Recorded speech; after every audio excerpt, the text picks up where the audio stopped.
Order 13 का rule 1 हमारे किस बारे में बात करता है कि original document to be produce at or before the settlement of issue, यानी कि मूल दस्तावेज कब पेश करने होते हैं उसके बारे में ये रूल बात करता है। सब रूल 1 हमारा कहता है कि अगर किसी पार्टी पक्षकार मतलब कि प्लेंटिव डिफेंडेंट दोनों की बात हो रही है या फिर उसके प्लीडर प्लेंटिव में या फिर रिटर्न स्टेटमेंट के साथ में दस्तावेजी साक्ष्य उसकी कॉपी लगाई हुई है, तो उसके साथ जो ओरिजिनल है उस कब आपको ओरिजिनल देना होगा उसके बारे में बात करता है। तो यहाँ पे इशू तय होने से पहले यानी कि फ्रेमिंग ऑफ इशू से पहले आपको या फिर उसी समय कोर्ट में लेना जाना जरूरी होगा। मतलब उसी समय का मतलब क्या होगा, जब कार्रवाई चल रही होगी कॉपी पहले दे दी, अब ओरिजिनल बाद में नहीं बल्कि समय पर लाना कंपलसरी होगा। ठीक है। सब रूल 2 हमारा कहता है कि कोर्ट उस ओरिजिनल डॉक्यूमेंट को स्वीकार करेगी जो अपना ओरिजिनल डॉक्यूमेंट किया उसको एक्सेप्ट किया जाएगा, लेकिन शर्त ये है कि आपको उसके साथ सही और एक एक्यूरेट लिस्ट भी लगानी पड़ेगी डॉक्यूमेंट की जो भी आप पेश कर रहे हो। ठीक है। जो और उस फॉर्मेट में लगाई जाएगी जो हाईकोर्ट ने वहाँ के फॉर्मेट में दिया होगा कि इस फॉर्मेट लगाया जाएगा। सब रूल 3 हमारा कहता है कि 2 अपवाद इसमें एक्सेप्शन दिए गए हैं कि ये जो रूल हम पढ़ रहे हैं वो इन दस्तावेजों पर लागू नहीं होगा। पहला दस्तावेज कौन सा है, वो कहता है कि पक्षकारों सामने वाली पार्टी के जो गवाह हैं उनकी क्रॉस एग्जामिनेशन के लिए कुछ डॉक्यूमेंट है तो उनको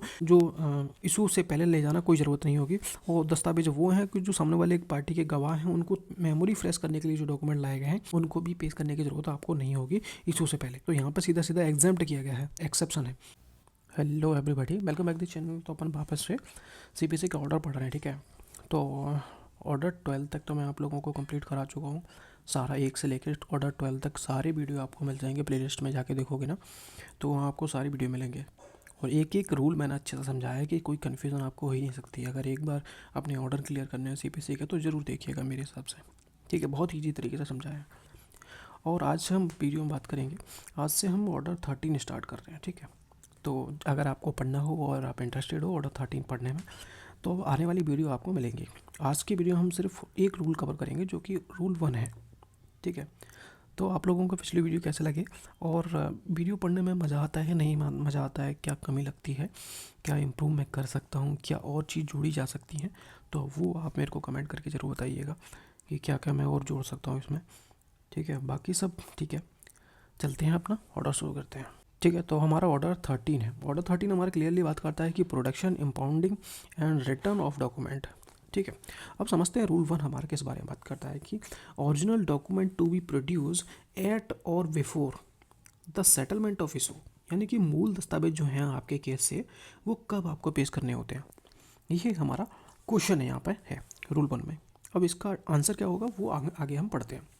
तो सब रूल 1 हमारा कह रहा है कि अगर किसी पक्षकार ने या फिर उसके प्लीडर ने, 2 लोगों के नाम है यहाँ पर, पार्टी या फिर उसका प्लीडर ने, प्लेंट या फिर रिटर्न स्टेटमेंट, यानी कि प्लेंट में या फिर रिटर्न स्टेटमेंट में, यानी कि सामने वाली पार्टी भी तो हो सकती है, तो यहाँ पर दोनों पार्टियों को कवर किया, ऐसा नहीं है कि एक पार्टी है। ठीक है। तो प्लेंटिव डिफेंडेंट दोनों है, प्लेंट में या फिर रिटर्न स्टेटमेंट में के साथ किसी डॉक्यूमेंट यानी कि दस्तावेजी साक्ष्य की कॉपी लगाई है, चाहे वो वादी हो चाहे प्रतिवादी हो, उन्होंने अपने प्लेंट में या फिर रिटर्न स्टेटमेंट में एक डॉक्यूमेंट्री एविडेंस की कॉपी लगाई है, सिर्फ कॉपी लगाई, ध्यान देगा। ठीक है। तो उस ओरिजिनल डॉक्यूमेंट जो है वो यहाँ पे तो सिर्फ कॉपी लगाई ना आपने। अब क्या ओरिजिनल की बात कर रहा है, ओरिजिनल मतलब इशू तय होने से पहले, यानी कि इशू तय सेटलमेंट या फ्रेमिंग होने से पहले या फिर उसी समय कोर्ट में ले जाना ज़रूरी होगा। यानी कि जब भी आप अपने प्लेंट में या फिर रिटर्न स्टेटमेंट में किसी डॉक्यूमेंट का जिक्र करते हो कि डॉक्यूमेंट पे लगाते हो, कॉपी लगाते हो उसकी, तो अब आपको उस डॉक्यूमेंट के ओरिजिनल को भी कोर्ट को दिखाना पड़ेगा। और लेकिन कब दिखाएंगे, तो यहाँ पे क्लियरली कह रहा है कि इशू फ्रेम होने से पहले आपको दिखाना होगा या फिर उसी समय जब कार्रवाई चल रही होगी। ठीक है। मतलब सीधा है, कॉपी पहले दे दी, अब ओरिजिनल बाद में नहीं, समय पर लाना जरूरी होगा। ठीक है। अब सब रूल 2 समझो क्या कह रहा है कि कोर्ट उस ओरिजिनल को स्वीकार करेगी। सीधी सीधी बात है कि जब वो अपना पेश कर दिया तो उसको एक्सेप्ट किया जाएगा।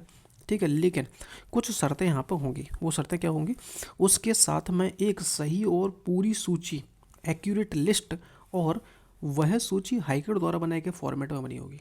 मतलब यहाँ पे एक डॉक्यूमेंट की लिस्ट मांग रहे हैं कि सही तरीके से लिस्ट लगाइए, जैसे कि एक लिस्ट ऑफ डॉक्यूमेंट साथ में दी जाए जिसमें साफ साफ लिखा हो कि आप कौन कौन से डॉक्यूमेंट पेश कर रहे हो। जैसे कि लिस्ट ऑफ डॉक्यूमेंट होगी, agreement to sale, receipt of 50,000 रुपये, प्रोमिसरी नोट, ये सब आपको एक तरह से सामने वाले जब भी अपना जो डॉक्यूमेंट पेश करते तो उसमें एक ऐसी लिस्ट भी आपको लगानी पड़ेगी। ठीक है। बिना लिस्ट के डॉक्यूमेंट देने पर कोर्ट आपको आपत्ति कर सकता है। ठीक है। तो जब भी इस तरह के डॉक्यूमेंट आपने कॉपी लगाई थी, अब आप ओरिजिनल दे रहे हो, तो उस केसेस में साथ में एक एक्यूरेट लिस्ट भी लगा देना कि कौन कौन से डॉक्यूमेंट आप दे रहे हो। ठीक है। तो सब कुछ वैलिड हो जाएगा। सब रूल तो सर रूल 3 समझिए कि 2 महत्वपूर्ण अपवाद यहाँ पे हैं, 2 एक्सेप्शन है। वो एक्सेप्शन क्या कहते हैं, ये रूल इन दस्तावेजों पर लागू नहीं होगा, यानी कि जो रूल हम पढ़ रहे हैं पूरा एक ऑर्डर 13 का, वो इन डॉक्यूमेंट पे लागू होगा ही नहीं। कौन से डॉक्यूमेंट है कि दूसरे पक्षकार के गवाह क्रॉस एग्जामिनेशन के लिए लाए गए हैं, यानी कि जो दस्तावेज आप लाए हो वो आप क्या लाए हो, वो सामने वाली पार्टी के जो गवाह हैं उनको क्रॉस एग्जामिन करने के लिए लाए हो। अब अगर आप इशू फ्रेम होने से पहले दे दोगे तो गड़बड़ हो जाएगी, तो इसलिए इनको रोका गया है कि आप इनको देने से मना कर सकते हो, या फिर सीधा सीधा एक्सेप्शन है, छूट दी गई, आप लाओगे नहीं, कोई दिक्कत नहीं है।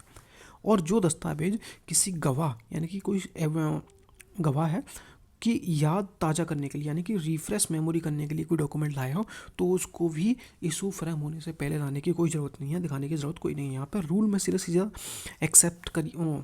एक्सेप्शन दिया गया है इन डॉक्यूमेंट को, इतना याद रखना है, ठीक है। इन मामलों में डॉक्यूमेंट इशू से पहले लाना जरूरी नहीं है, सीधी सीधी बात है। अब एग्जांपल से कर लो तो और भी क्लियर हो जाएगा। वादी ने प्लेंट के साथ एक एग्रीमेंट की कॉपी लगाई थी, यहाँ पर सिर्फ कॉपी लगाई है, ठीक है। इशू तय होने से पहले एग्रीमेंट का ओरिजिनल कोर्ट में देना होता है, सीधा सीधा मैंने अभी जस्ट बताया।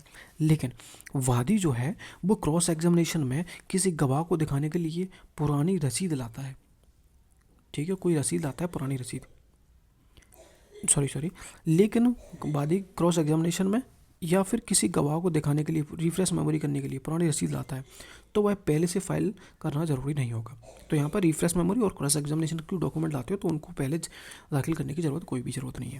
अब ऑब्जेक्ट रूल का क्या है कि ट्रायल में पहले साफ हो जाए कि कौन सा डॉक्यूमेंट ओरिजिनल मौजूद है, कौन सा नहीं है, ठीक है। बाद में डॉक्यूमेंट लेकर सरप्राइज और डिले ना हो सामने वाली पार्टी को।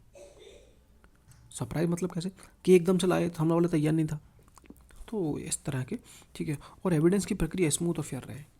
और नोट में मैंने लिख दिया है कि रूल 13 और रूल 1 का कॉपी दी हो तो ओरिजिनल इशू से पहले लाना होगा, और क्रॉस एग्जामिनेशन रिफ्रेश मेमोरी वाले डॉक्यूमेंट को यहाँ पे छोड़ दी गई है। तो यहाँ पर वो रिफ्रेश और वो लाइन मैंने आजकल हटा दी है जो आप रिवीजन की लाइन, ठीक है। तो कोई बात नहीं है, जब भी आप रिवीजन करोगे तो मैं रिवीजन के लिए एक कंप्लीट वीडियो बना देता हूँ हर ऑर्डर की, कि एक वीडियो में आपका पूरा ऑर्डर मिल जाता है, तो वहाँ मैं ये सब काट देता हूँ छोटी छोटी चीज़ें, तो वहाँ पे आपका रिवीजन जल्दी हो जाएगा। 1.5x पे इसको करके आप रिवीजन कर लिया करो, हो जाएगा, ठीक है। तो ये हमारा ऑर्डर 13 का रूल 1 हमारे यहाँ पे क्लियर होता है। तो यहाँ पे वीडियो पसंद आए तो वीडियो को लाइक करना, चैनल को सब्सक्राइब करना। मिलते हैं नेक्स्ट वीडियो में, थैंक यू सो मच।